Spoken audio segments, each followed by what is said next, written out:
they resumed their buildup of That's not true. Enrichment. That's not true. Yeah, Not true. What's not true? Not true. Not true?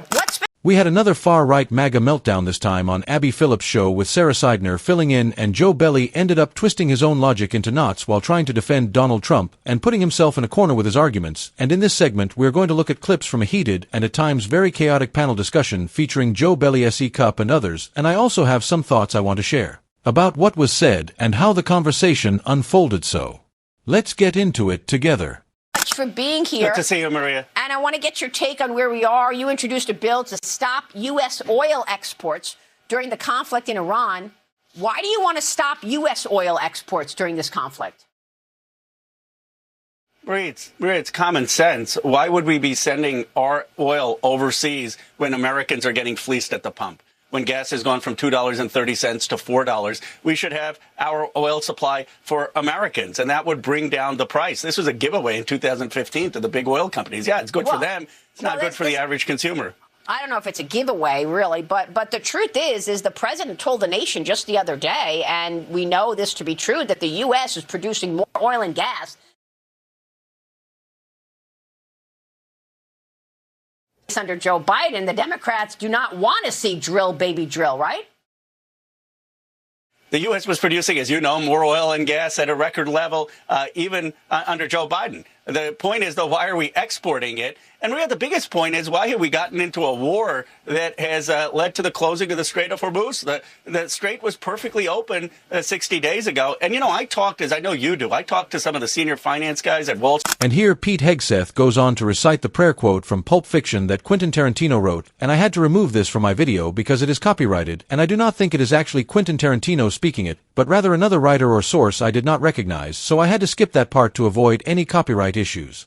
JP Morgan, others, they thought that this war would have been over in 3 weeks. This war has gone on 60 days. It's hurting the economy. It's putting our lives at risk. We've got Khamenei Jr. in charge, who's actually more hardline with the IRGC. We have a worse regime in there. What have we achieved? Are you saying that you do not think it's a good idea to defang Iran from having a nuclear weapon? Absolutely, we should do that. But this is not achieving that. We now have Khamenei Jr. who actually wants to do that. So, Congressman, how do you expect to do that? I'll tell you how we plan? Hold on. What is your plan to ensure that Iran does not have a nuclear weapon? Well, this is not doing it. This is putting Iran closer on the trajectory of a nuclear weapon because Khamenei Sr., who we assassinated... That's not true. That's not true. President Obama... Let me just finish, Maria. Let me just finish. Okay, go ahead. Let me finish. Go ahead. Look, Khamenei Jr.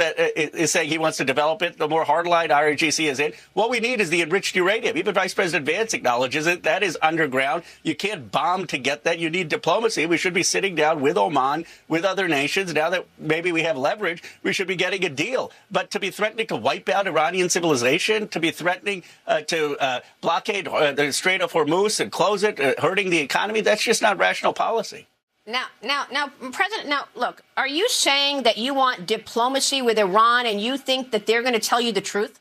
They just told us months ago that they did not have any long-range missiles, and then they sent a long-range missile to the Diego Garcia Island. So I'm just trying to understand what your plan would be to defang Iran from a nuclear weapon, because right now, as the president has said many times, Iran's Navy is gone, the Air Force is gone, the leadership is gone, and yes, it impacted the economy, and the Iranian people are begging President Trump to finish the job. I mean, we had on Reza Pahlavi, a ton of other Iranian citizens who say, please, President Trump, help us. So exactly what are you saying? You're saying you would rather the president do diplomatic talks, and you think they're going to tell us the truth? Maria, I'll tell you what the Iranian people are not begging for. They're not begging for Donald Trump to wipe out Iranian civilization. They're not begging for him to blow up every power plant and threaten war crimes. And they don't like the fact that we have actually a more hardline regime in there. They have not created a regime that is respecting human rights or protesters. And the reality is, yes, I don't trust Iran. Obviously, Reagan had said trust to verify. You can't sit there and tell me that you are talking about Iran's human rights when the way they treat women and the way they treat citizens are there moral equivalence between the way President Trump treats citizens and the So Joe Belly and others bring up World War II and try to compare it to modern conflicts, but these are not really comparable situations because in World War II the United States was directly attacked by Japan, which led to America entering the war, while in other modern conflicts like the situation with Iran the argument is that the United States was not directly attacked in the same way, and this is why many people see those comparisons as misleading and not accurate, and the point being made here is that you cannot treat every war or military action as the same because the causes and circumstances are very different, and in this discussion it is also argued that some describe recent military actions as offensive or wars of choice rather than direct self-defense, and that is where the disagreement comes from, especially in political debates on shows like Abby Phillips' program where different guests strongly challenge each other's interpretations, and beyond the policy debate there is also criticism aimed at public figures like Pete Hegseth and others, with some questioning their qualifications and decision-making in leadership roles, while also reacting to moments in public speeches or events where comments about prayer or references to pop culture like Pulp Fiction are brought up in a serious setting, which creates mixed reactions among audiences, including some who find it inappropriate or even ironic depending on the context. I'm not putting an equivalency. What I'm saying is that we have not created a regime that actually is respecting human rights. We have a regime that is more hardline. There is no democracy emerging. There is no regime that's actually closer to the United States. Actually, you know what we've done is we've increased China's role in the region. Now they want to have oil transactions in the yuan, not in the dollar. And so what we've done is actually lost influence in that region. And we haven't gotten the enriched uranium. I mean, that is the problem. Well, I think that President Trump is trying to negotiate that. And he told me yesterday directly that he's expecting a deal to be signed tonight in Pakistan. I want to move on to other issues because I know you're doing a lot, Congressman, and we appreciate that. But here's my final question on this issue. Are you suggesting that Obama's leadership on Iran was better? Because under President Obama, there were 14 wire transfers to And Josh Rogan here points out that the United States is supposed to be a secular country and that there is meant to be a separation between church and state, and he directs this point toward Joe Belly and others in the discussion, arguing that political decision-making and government authority should not be directly tied to religious influence or religious framing, and the broader point being made is about maintaining that constitutional principle in public institutions, especially when discussing political arguments on televised panels where religion sometimes gets brought into policy debates. Knows it's going to be bullshit, right? Hold on. There were 14 wire transfers to a Swiss account linked to Hezbollah between 2014 and 2016. That was a total of $1.7 billion. The same $1.7 billion he told Congress was frozen Iranian assets. Now, there was a back channel to Tehran through Valerie Jarrett, active for 2012 to 2024.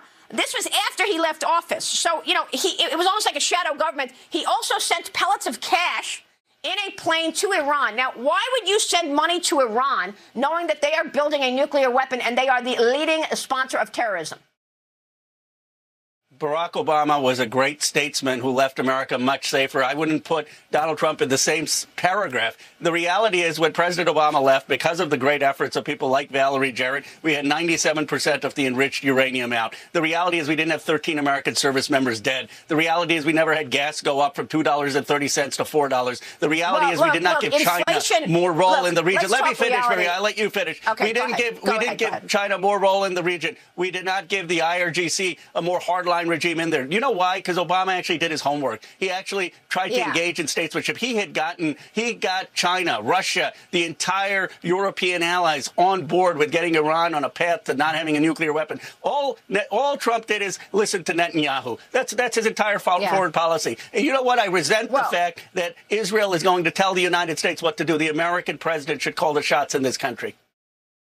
Well, the American president should call the shots in this country, but you and your colleagues are trying to clip his wings right now with this war powers vote. That's Congress's job, not to clip the wings of the president. The president isn't supposed to be able to declare war, but Donald Trump just goes into a war without Congress's permission. All the people like Ro Khanna are trying to say is, let us have a vote on it, and the Congress can decide whether they want to go along with Donald Trump's war or not. I agree. The president is in charge. But look, a lot of the things that you just said are just not true, Congressman. I mean, look, we have to look at this realistically. And President Obama sent money to the Iranians. And what did they do? They resumed their buildup of enrichment. That's not true. Yeah, not true. What's not true? Not What's true. not true? What specifically about that sentence is not true?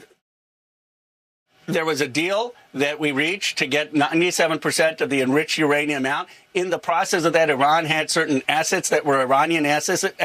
Wasn't our money. That was unfrozen. And that was a deal that China, Russia, France, UK, Canada, the United States all agreed to. Again, and then you had Netanyahu come in and try to torpedo it, and AIPAC tried to torpedo that deal. We were on a path to having a denuclear Iran, but what happened is it wasn't in Netanyahu's interest and AIPAC's interest, and they've dragged us into another war in the Middle East. They've hurt American people, and the American people are tired of it. They want people who are going to be Team America. They want people who are going to bring gas prices down here and care about our nation and get us out of these wars, and that's why Obama won. He was against the Iraq war. That's why he was on a path to normalization in terms of getting Iran to be denuclear, but it had the whole world on our side. And AIPAC, Netanyahu tore that up. Relax.